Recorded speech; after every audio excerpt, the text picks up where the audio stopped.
লাল হয়ে উঠেছে তার মায়ের কোলের আঁচল, আমাদের মায়ের রক্তে ভিজে গেছে তার ঘর। আপনারা ভাবুন যে কি পরিমাণ ত্যাগ স্বীকার করলে, কি পরিমাণ স্বার্থহীন হবে মানুষের প্রাণ দিতে পারে দেশের জন্য, কল্যাণের জন্য। এটাই বোধহয় দেশপ্রেম, এটাই বোধহয় মাতৃভূমির জন্য ভালোবাসা।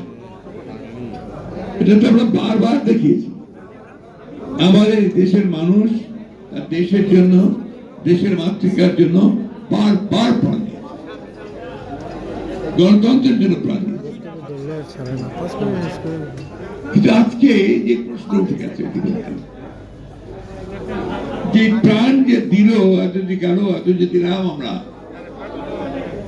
তার ফলশ্রুতি কি এই বাংলাদেশ?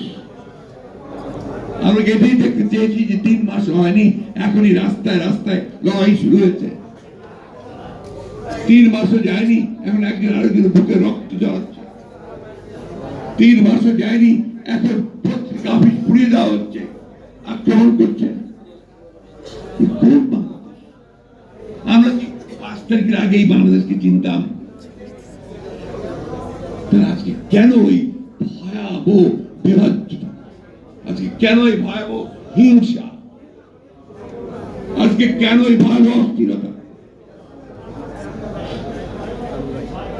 কোথায় সমস্যাটা, কোথায়? আমি প্রশ্ন আপনাদের সামনে এই জন্য তুলছি যে আপনারা এখানে এই সমাজের শ্রেষ্ঠ বসে আছেন। আপনার ছাত্র জীবনের শ্রেষ্ঠ ছাত্র ছিলেন, আপনার কর্মজীবনে শ্রেষ্ঠ, আপনারা আমাদের মানুষের কাছে, সাধারণ মানুষের কাছে আপনারা দেবতা, আপনার চিকিৎসক। তাদের সামনে এই প্রশ্নগুলো আমি তুলছি। আর কত এই বিভাজন নিয়ে, আর কত এই ঘৃণা নিয়ে আমরা বাংলাদেশকে টেনে উপরে তুলবার চেষ্টা করব? বারবার টেনে তোলা হবে, আবার পড়বে ঘৃণা দিয়ে, মিথ্যা দিয়ে, দানবীয় শক্তি দিয়ে, আবার উঠবে, আবার ফিরবে। আমি কথা আজকে এই জন্যই বলছি যে মিলন যে প্রাণ দিয়েছে, এখানে আমরা সবাই অনেক গুণগান করলাম, অনেক কথা বললাম। যারা এখানে আছেন তারা অনেকে তার সঙ্গে সরাসরি যুক্ত ছিলেন সেই আন্দোলনের সঙ্গে। আমাদের কিন্তু দুর্ভাগ্য, দেখেন আমাদের ব্যর্থতা যে আমরা মিলনের সেই রক্ত ত্যাগ, আত্মত্যাগ, তা কিন্তু আমরা সত্যিকার অর্থে বাস্তবে রূপ দিতে পারিনি। 90-এ প্রাণ দিয়েছিল ভোটের অধিকারের জন্য, স্বৈরাচার দূর করার জন্য। আজকে এই 24-এ আবারও আমাকে ওই ভোটের অধিকারের জন্য চিৎকার করতে হবে। ভোটের আইরনি, কোন জাতি আমরা, কোন জাতি? এই কথাগুলো কি আপনারা কখন নিজেকে জিজ্ঞেস করেন? এবার তো সুযোগ এসেছিল সবাই মিলে একসাথে একজোট হয়ে আমরা একটা পরিবর্তন নিয়ে আসি। ছেলেরাও ছিল সামনে, আমরাও ছিলাম, সবাই মিলে তাদের পরিবর্তনটা আনার কাজটা করতে পারি। 3টে মাস হয়নি এখন, এই 3টে মাসের মধ্যেই আমাদের সেই আসল চেহারা বেরিয়ে আসতে শুরু করবে। এইরকম চেহারা নিয়ে কোনোদিনই সাফল্য অর্জন করা যায় না। যতই বড় বড় কথা বলি, যতই লম্বা লম্বা বক্তৃতা করি, বিশ্বকে এক করার চেষ্টা করি, হয় না। আমার নিজের ঘরেই যদি আপনার সেই বিভাজন থেকে যায়, বিভেদ থেকে যায়, আমি সেটা কখনোই ঠিক করতে পারবো না। আমি যে প্রশ্নটা আপনাদের সামনে তুললাম তার কারণ আছে। আমি কয়েকটা দিনে আমরা খুব চিন্তিত, উদ্বিগ্ন, ভয়াবহভাবে। আপনি চিন্তা করতে পারেন ধর্মকে কেন্দ্র করে কি উন্মাদনা শুরু হয়েছে বাংলাদেশে? আপনি চিন্তা করতে পারেন যে মুক্ত স্বাধীন মিডিয়ার জন্য, প্রেসের জন্য, সংবাদ মাধ্যমের জন্য আমরা এতদিন লড়াই করলাম, তারা পুড়িয়ে দিচ্ছে। এই বাংলাদেশ তুমি আমি দেখতে চাই না, আমিও দেখতে চাই না। আর কি উন্মাদনা, প্লিজ, কিছু সংখ্যক মানুষ আছেন আপনাদের সোশ্যাল মিডিয়া, আমি দেখি না সহজে, যখন দেখি আতঙ্কিত হচ্ছি, পুড়িয়ে দাও, জ্বালিয়ে দাও, এই ধরনের কথা হচ্ছে। সেখানে চিন্তা করতে পারেন কোন জায়গায় নিয়ে যাচ্ছে বাংলাদেশকে। আমরা কি বুঝি আমাদের ভয়টা কোথায়? আমরা কি বুঝি আমাদের আতঙ্কটা কোথায়? আমরা কি বুঝি আত্মাই কোথায় ছুরি নিয়ে দাঁড়িয়ে আছে আমাদের পেছনে? বুঝি না। বুঝলে আজকে এই সমস্ত দায়িত্বহীন ইররেসপন্সিবল কথাবার্তা আমাদের বুঝে বেরোত না। ভাগ্য কিছু সংখ্যক মানুষ তারা নিজেদেরকে অত্যন্ত জনপ্রিয় মনে করেন, সবচেয়ে দেশপ্রেমিক মনে করেন, আর গোটা জাতিকে আজকে তারা বিভাজনের দিকে ঠেলে দিয়ে, উস্কে দিয়ে একটা অন্ধকারের দিকে ঠেলে দিচ্ছে। আপনারা গভীরভাবে চিন্তা করবেন। আমি কারো নাম বলবো না, বলতে চাই না, কিন্তু আপনার ঠান্ডা মাথায় আপনারা যে শিক্ষিত মানুষের সবাই চিন্তা করবেন যে যারা আজকে বিভেদের দিকে ঠেলছে, যারা আজকে বিভাজনের দিকে ঠেলছে, অনেককে দিকে ঠেলছে, তারা আমাদের আসল শত্রু না মিত্র। এই জিনিসগুলো বুঝতে হবে।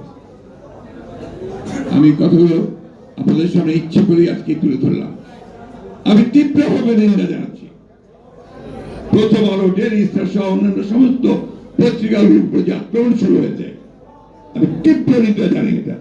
কারণ আমি সারা জীবন সংবাদ মাধ্যমের স্বাধীনতার জন্য লড়াই করেছি। দ্যাট ইজ মাই এইম, আমার বিশ্বাস, আমার আস্থা। গণতন্ত্র মানে নাকি যে আপনি আপনার কথা বলবেন, আপনার সঙ্গে আমি একমত না হতে পারি, কিন্তু আপনার মত প্রকাশের স্বাধীনতাকে আমি আমার জীবন দিয়ে রক্ষা করি। That is democracy. আপনি এক ফ্যাসিস্টকে উৎখাত করেছেন কারণ সে আমাদের গলা টিপে ধরেছে, সে আমাদের মেরে ফেলছিল, কথা বলতে দিত না, ভোট দিতে দিত না, হত্যা করতে, নির্যাতন করেছে। আবার এখন আরেক টাকা রাখছে যে ওকে বলতে দেওয়া যাবে না, ওকে কথা বলতে যাবে না, ওকে নিশ্চিত করো। How do you justify it? কি করে করবে? আপনারা বলেন এইভাবে একটা সমাজকে এগোতে পারে? দেখুন সাধারণ মানুষ চিন্তা করেন, সে কোনটা নেবে, এদিকে যাবে না দিকে যাবে, তাকে বিভ্রান্ত করছি কেন? এবং দুঃখের ব্যাপারটি জানেন, অত্যন্ত উচ্চশিক্ষিত, অত্যন্ত জনপ্রিয় ব্যক্তিদের মুখ দিয়ে একটা সমস্ত কথা শুনতে পাচ্ছি। আমি 14-15 বছর ধরে লড়াই করছি, ওবার জেলে গেছে, যে কোনো সময় আবারও জেলে যাওয়ার জন্য প্রস্তুত আছে, কিন্তু আমি এই বাংলাদেশ দেখতে চাই। আমি যা বিশ্বাস করি, আমার দল যা বিশ্বাস করে, আমি সেই কথা আমার প্রাণ কেন আমি বলবো। আমি বিশ্বাস করি লিবারেল ডেমোক্রেসিতে, উদারপন্থী গণতন্ত্রে। আমি বিশ্বাস করি মানুষের স্বাধীনতায়, বাক স্বাধীনতায়, ভোটের স্বাধীনতায়। আমি শেষ বর্তমান আমি জানি আমাকে আপনার অনেকে অনেক কিছু বলেন, আমি এতটুকু সেই চিন্তা করি না। কারণ আমরা রাস্তায় থেকে লড়ে লড়ে আমরা এই জায়গায় আসছি। সময় সুবিধা মতো পালিয়ে যাই না, আমরা সামনেই দাঁড়াই, লড়াই করি। তো আমরা যারা লড়াই করি, আমরা কিছুতেই গিভ আপ করবো না। আমরা আমাদের যে লক্ষ্য, উদারপন্থী বাংলাদেশ, গণতান্ত্রিক বাংলাদেশ, মানুষের অধিকারকে রক্ষা করা বাংলাদেশ, সেই বাংলাদেশকে আমরা ইনশাআল্লাহ প্রতিষ্ঠা করব। তত্ত্বাবধায়ক সরকারের উদ্দেশ্যে শুধু একটা কথা বলতে চাই, ইন্টারিম গভর্নমেন্ট, এই ইন্টারিম গভর্নমেন্ট কিন্তু কেউ দয়া দেন নয়, দয়া করে করেনি এটাকে এই দেশের ছাত্র জনতার রক্তের উপর দিয়ে এই ইন্টারিম গভর্নমেন্ট তৈরি করা হয়েছে। সুতরাং এই গভর্নমেন্টের দায়িত্ব হচ্ছে সেইটাকে স্বীকার করে নিয়ে পুরোপুরি এই দেশের জনগণের যে মূল লক্ষ্য, গণতান্ত্রিক রাষ্ট্রের, সেই লক্ষ্যে যাওয়াটাই তাদের জন্য সর্বোত্তম বলে আমরা মনে করি। আরেকটা কথা বলতে চাই, এটা পরিষ্কারভাবেই বলতে চাই, এটা হচ্ছে যে যারা দায়িত্বে রয়েছেন, তত্ত্বাবধায়ক সরকারের দায়িত্বে রয়েছেন, তারা এমন কোনো কথা বলবেন না দয়া করে যা জনগণের মধ্যে বিভ্রান্তি সৃষ্টি করবে। এই কথাগুলো এই জন্যই বললাম, আজকের এই সভা এটা অত্যন্ত শিক্ষিত মানুষদের সভা। এখানে আপনারা আমার এই জিনিসগুলো ভাববেন, চিন্তা করবেন। আমাদের জীবনের শেষ অংশে চলে এসেছি, আমরা একেবারে জীবন সায়ান্নে।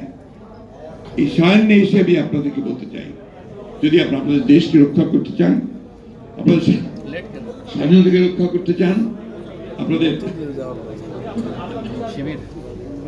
অধিকারকে রক্ষা করতে চান, তাহলে আপনারা সবাই একজোট হন, ঐক্যবদ্ধ হন।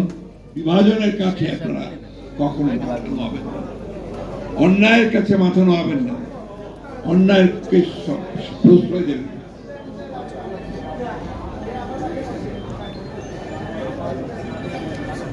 ডাক্তার মিলনের প্রতি আমার গভীর শ্রদ্ধা জানাচ্ছি। জাতি তাকে কখনো ভুলবে না, বলতে পারে না। এবং আমাদের যতজন তরুণ প্রাণ যারা বিভিন্ন সময় দেশের পরিবর্তনের জন্য, কল্যাণের জন্য প্রাণ দিয়েছেন, তাদের প্রতি আমার শ্রদ্ধা জানাচ্ছি এবং তাদের প্রতি আমার চরম কৃতজ্ঞতা। আসুন আমরা ডক্টর মিলন যে কারণে প্রাণ দিয়েছেন তাকে স্মরণ করে সেটাকে বাস্তবায়িত করার লক্ষ্যে সুখী সমৃদ্ধ বাংলাদেশ, শহীদ প্রেসিডেন্ট জিয়া রহমান যে জন্য প্রাণ দিয়েছেন, একটা স্বাধীন সার্বভৌম বাংলাদেশ, দেশনেত্রী বেগম খালেদা জিয়া আজকে যে কারণে তিলে তিলে ভুগছেন 6 বছর ধরে কারাগারের অন্ধকারে, একটা গণতান্ত্রিক বাংলাদেশ।